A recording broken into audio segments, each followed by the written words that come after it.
Hare Krishna,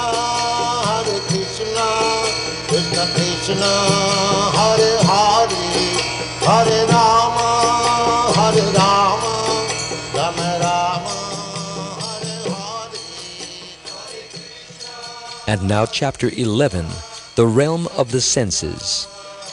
From Canto 6, chapter 1, texts 50 through 55 of the Srimad-Bhagavatam.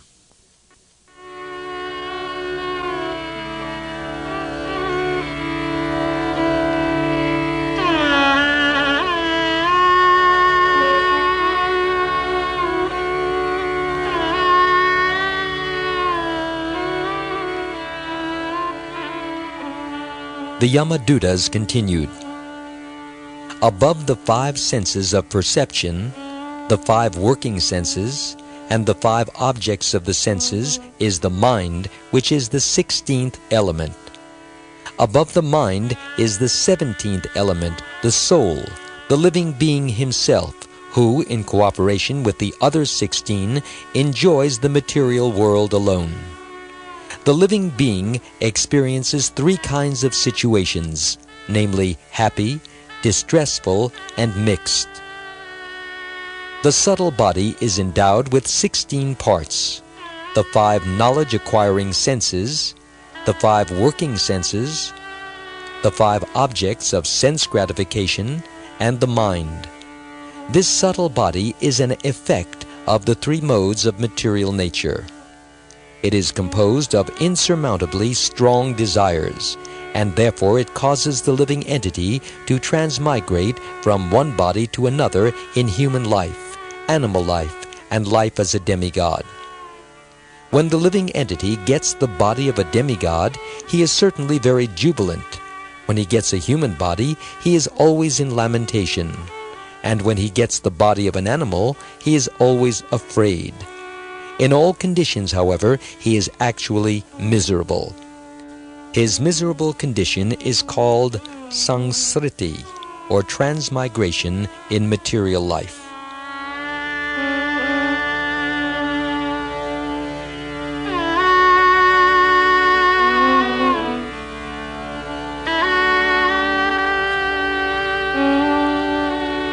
The foolish embodied living entity, inept at controlling his senses and mind, is forced to act according to the influence of the modes of material nature, even against his desires. He is like a silkworm that uses its own saliva to create a cocoon and then becomes trapped in it, with no possibility of getting out. The living entity traps himself in a network of his own fruitive activities and then can find no way to release himself. Thus he is always bewildered, and repeatedly he dies. No living entity can remain unengaged even for a moment. One must act by his natural tendency according to the 3 modes of material nature, because this tendency forcibly makes him work in a particular way. The fruitive acts a living being performs, whether pious or impious, are the unseen cause for the fulfillment of his desires. This unseen cause is the root of the living entity's different bodies. Because of his intense desire, the living entity takes birth in a particular family and receives a body like his mother's or father's body. Thus the gross and subtle bodies are created according to his desire. Since the living entity is associated with material nature, he is in an awkward position. But if in the human form of life he is taught how to associate with the Supreme Personality of Godhead or his devotee, this position can be overcome.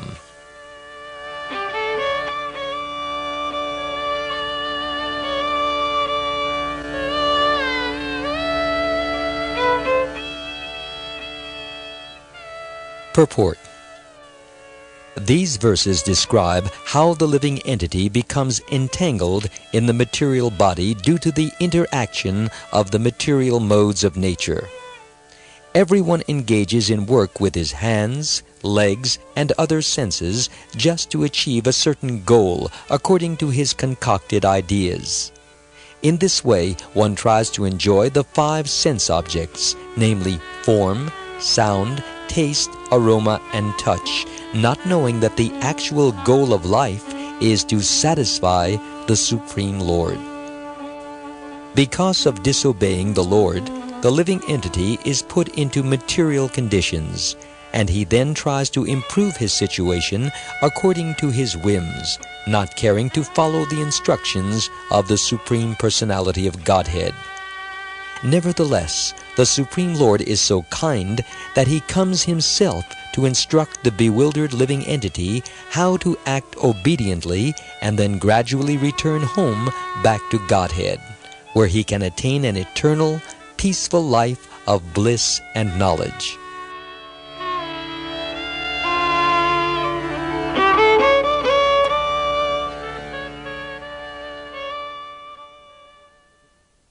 In the material world, the living entity has a body that is a very complicated combination of the material elements. And with this body he struggles alone, as indicated in verse 50 by the words ekas tu. For example, if one is struggling in the ocean, he must swim through it alone. Although many other men and aquatics are swimming in the ocean, he must take care of himself because no one else will help him. Therefore, this verse indicates that the 17th item, the soul, must work alone. Although he tries to create society, friendship, and love, ultimately no one can help him but Krishna, the Supreme Lord. Therefore, his only concern should be how to satisfy Krishna, how to surrender to him and evoke his mercy. That is also what Krishna wants. As he says in the Bhagavad-gita, chapter 18, verse 66, Sarva dharman parityajya mamekam sharanam vraja, which means, quote, just give up all kinds of concocted religion and surrender to me, unquote.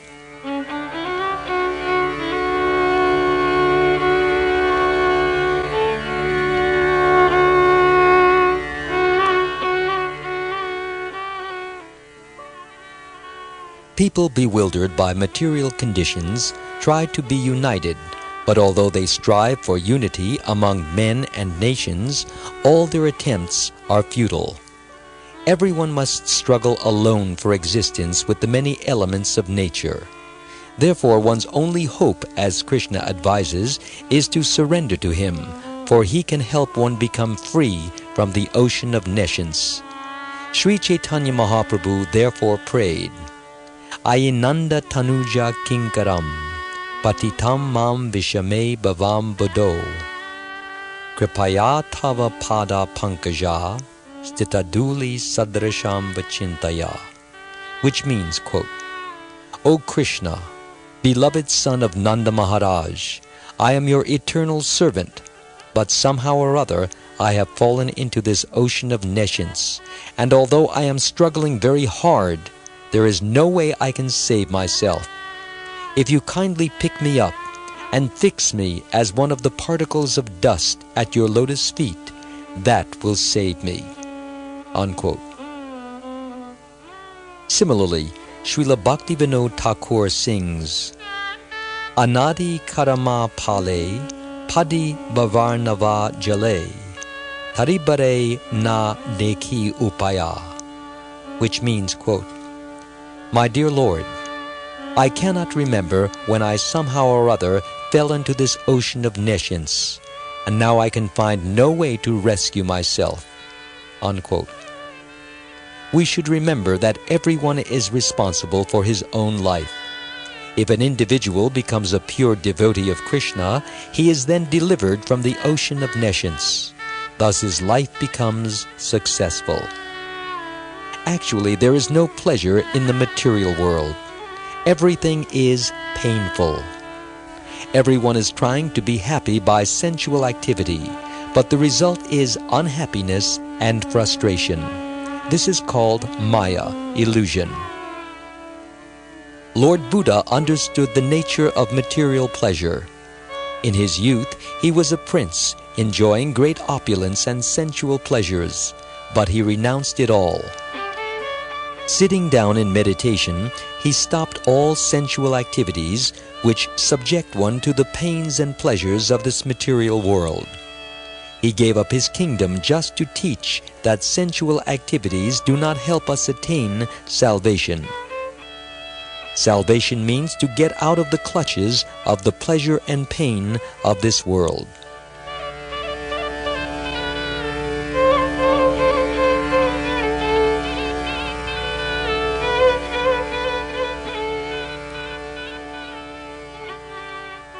Buddhism is concerned largely with the predicament of the body. Due to the interactions of the three modes of material nature, which are acting on our material bodies, we experience various pains and pleasures.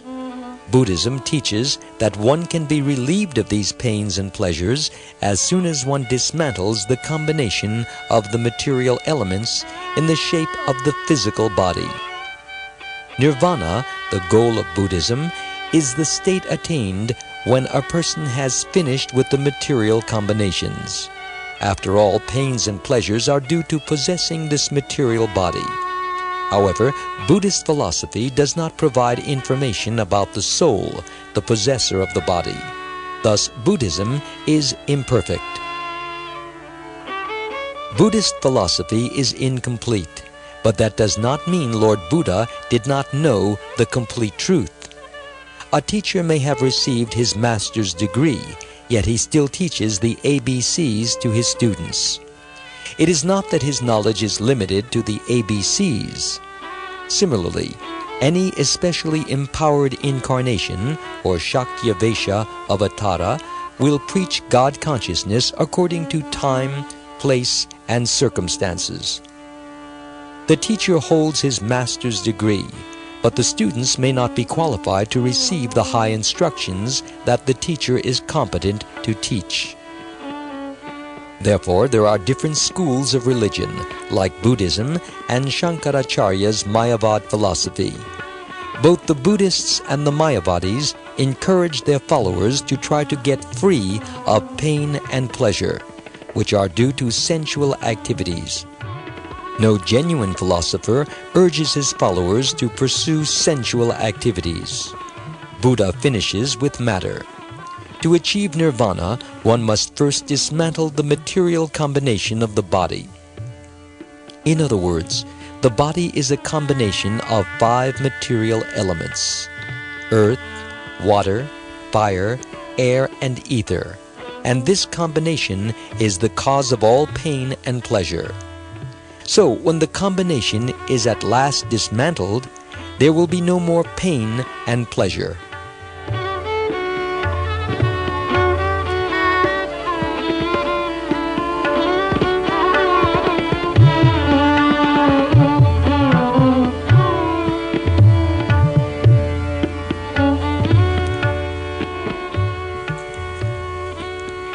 Shankaracharya's philosophy is to get out of this combination of material elements and become situated in our original spiritual position.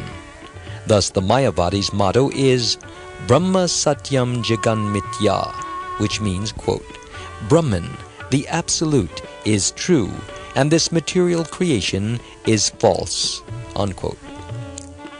Shankaracharya rejected Buddha's philosophy, which gives no information concerning the spirit soul. Buddha's philosophy deals only with matter and the dissolution of matter. Thus, the goal of Buddhism is to merge into the voidness. Both Buddhism and Mayavad philosophy reveal only partial truth. Shankaracharya's Mayavad philosophy accepts Brahman, spirit, but does not describe spirit in its fullness. Mayavad philosophy teaches that as soon as we become cognizant of our existence as Brahman, Aham Brahmasmi, then all our activities come to a stop. But this is not a fact. The living entity is always active. It may seem that in meditation one can stop all sensual activity, but still one is meditating, and that is also action. While meditating on Brahman, the Mayavadi thinks, I have become God. In one sense, of course, it is correct to think, I am one with God, for as spirit souls we are all one with God in quality. But no one can ever become quantitatively one with God. In the Bhagavad-gita, chapter 15, verse 7, Krishna declares that the living entities are, quote, part and parcel of me, unquote. Krishna is completely spiritual, Satchit Ananda. So each particle of spirit must also be Satchit Ananda, just as a gold earring is qualitatively one with the gold in a gold mine. Still, the gold earring is not the gold mine.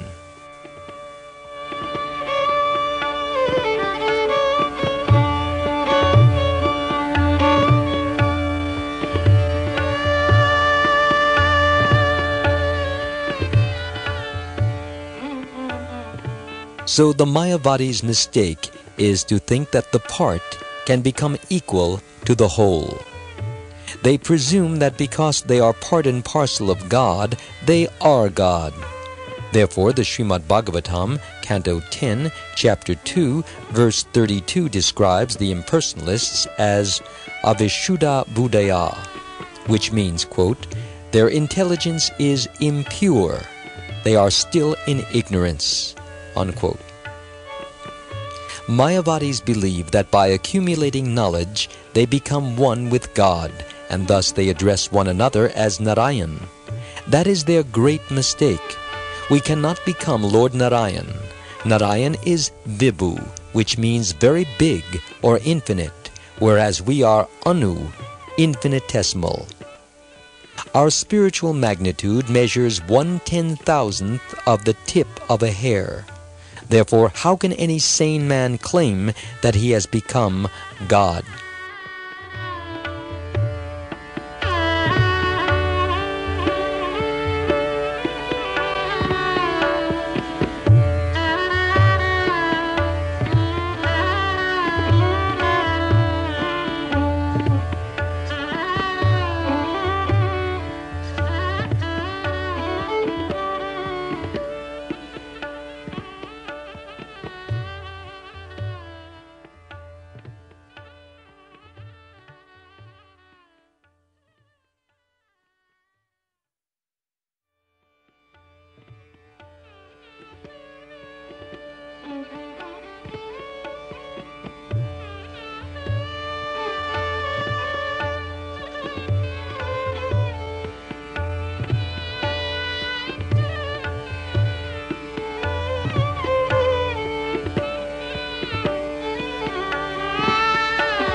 Shankaracharya gave a hint about Brahman teaching everyone to think Aham Brahmasmi, which means, quote, I am the spirit self, not the material body, unquote. The Vedas agree. One who is situated in mukti or liberation understands perfectly, I am not this body, I am pure spirit soul. But that is not the end of self-realization. Next, one has to ask, if I am an eternal spirit soul, what is my eternal spiritual activity? That eternal activity is devotional service to Krishna. In the Bhagavad-gita, chapter 18, verse 54, Lord Krishna describes how Brahman realization leads to devotional service. Brahma bhuta prasanatma na shochati na kankshati sama sarveshu bhuteshu madbhaktim labhate param, which means, quote, one who is transcendently situated at once realizes the Supreme Brahman and becomes fully joyful. He never laments or desires to have anything. He is equally disposed toward every living entity. In that state he attains pure devotional service unto me, unquote.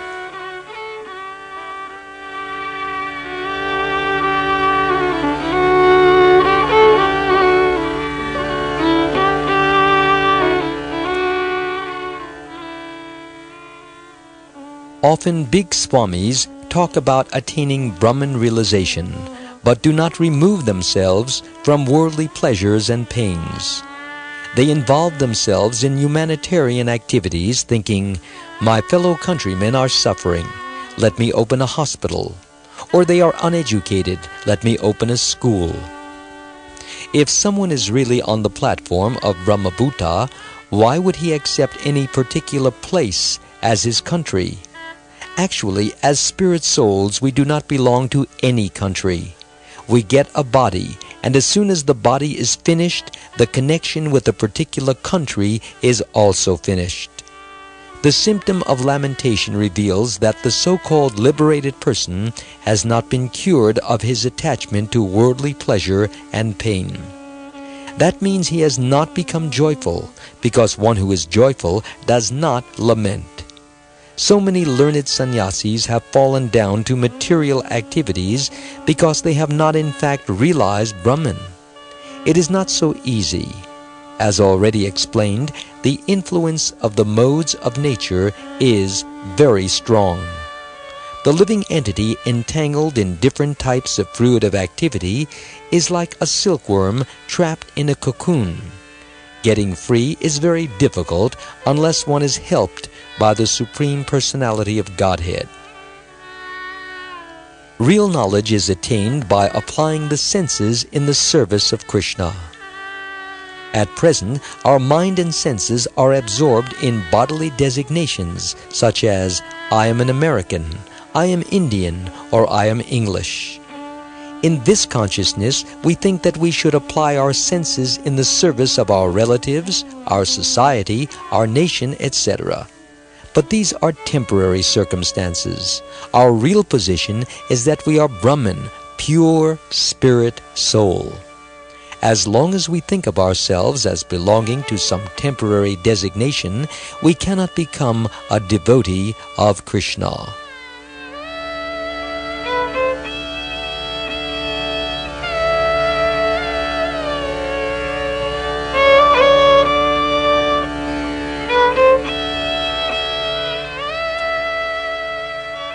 As we have pointed out, Brahman realization is not the end of spiritual knowledge. There are 3 stages of self-realization. Brahman, or the realization that one is not this body but a spirit soul. Paramatma realization, or understanding the Lord within the heart. And Bhagavan realization, realizing the Lord in his personal form as Sri Krishna. Beyond Brahman is Paramatma realization, realizing Krishna in the heart as Supersoul. Brahman is like the sunlight, but Paramatma realization is like seeing the sun globe itself, the source of the sun's rays. Going still further, one can enter into the spiritual planets of Vaikuntha and see the Supreme Personality of Godhead face to face. This is the ultimate stage of self-realization and is like meeting the sun god himself. The sunlight, the sun globe, and the sun god are one and inseparable, yet they are simultaneously different. The sunlight is the impersonal effulgence of the sun.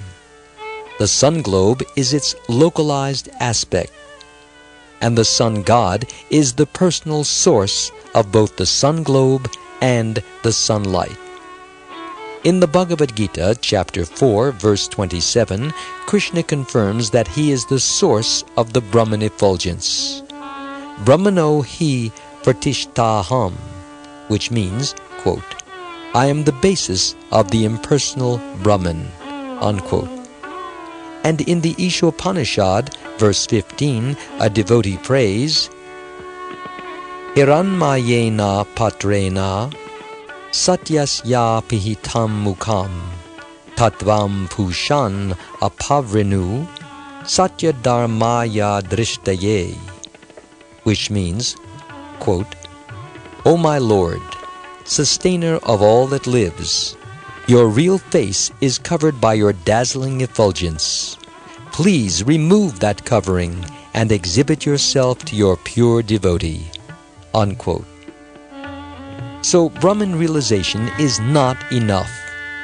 A sick man's fever may go down, but he may not yet be cured. He is finally cured when he is not only safe from fever, but fully recovered and back to his normal active life. Otherwise, there is danger of relapse.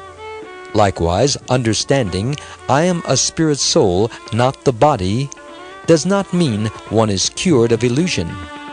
Only when a person fully understands that he is the eternal servant of Krishna and he acts on that understanding is he truly self-realized.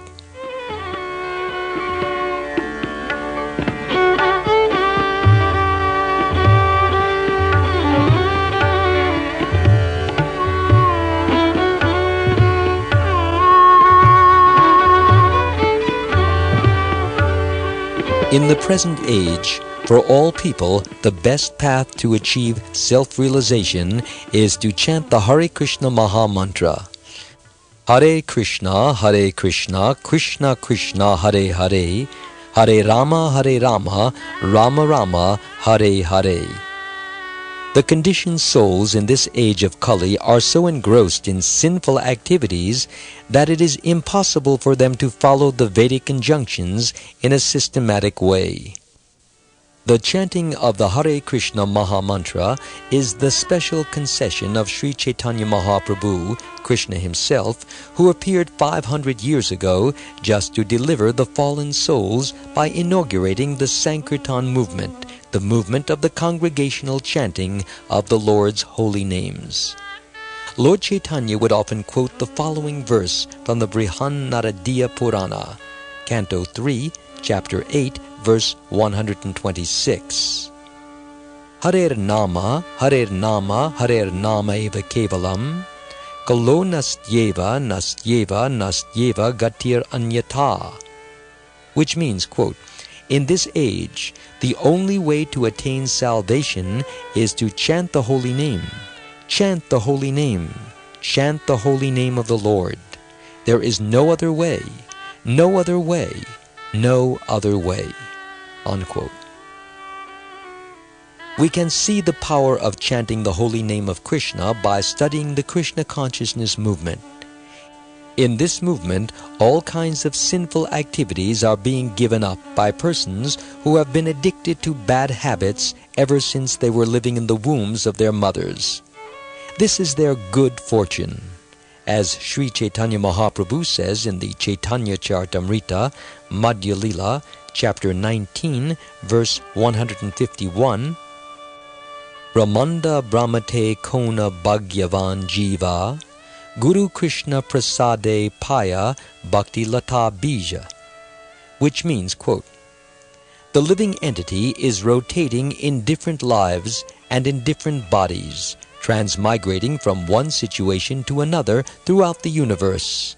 But if he is fortunate and gets the mercy of Krishna, he will get a bona fide spiritual master from whom he will receive the seed of the creeper of bhakti, devotional service. Unquote. If he is truly intelligent, he will sow that seed in his heart and water it. If you sow a seed in the earth, you must water it so that it will fructify. Similarly, once the seed of bhakti has been sown in the heart, it has to be watered properly. What is that water? Shravanam Kirtanam. Hearing and chanting the glories of Krishna is the watering process that will make the seed of devotional service grow. By cultivating devotional service to Krishna, we can get out of our unfortunate position in the material world, which Krishna has certified in the Bhagavad-gita as Dukhalayam, a place full of miseries. In other words, by taking shelter of the lotus feet of Krishna in the shape of chanting and hearing his holy name, we will not have to undergo repeated birth and death in this miserable material world.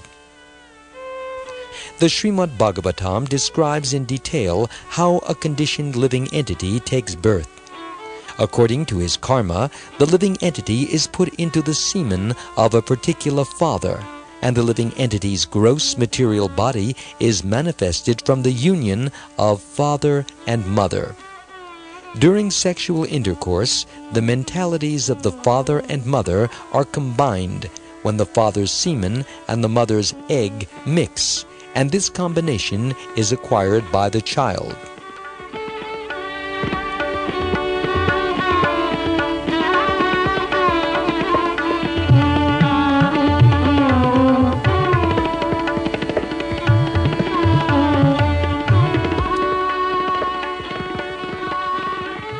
Each of us has a different type of body. No one's body is identical to anyone else's. The different types of bodies have a cause, and that cause is karma. According to one's previous activities, one develops a certain kind of subtle body, made up of mind, intelligence, and false ego, and on the basis of the subtle body, one gets a particular gross body. As Lord Krishna states in the Bhagavad-gita, chapter 8, verse 6, Yam yam vapi smaran bhavam yajatyan te kalevaram tam tam evaiti konteya sadatad bhava bhavata, which means, quote, whatever state of being one remembers when he quits his body, O son of Kunti, that state he will attain without fail. Unquote. The character of the subtle body at the time of death is determined by the sum total of one's activities during one's lifetime. If a human being is taught to change his subtle body by developing Krishna consciousness, at the time of death his subtle body will create a gross body in which he will be a devotee of Krishna. Or if he is still more advanced, he will not take another material body at all, but will immediately get a spiritual body and thus return home back to Godhead. This is the perfection of human life.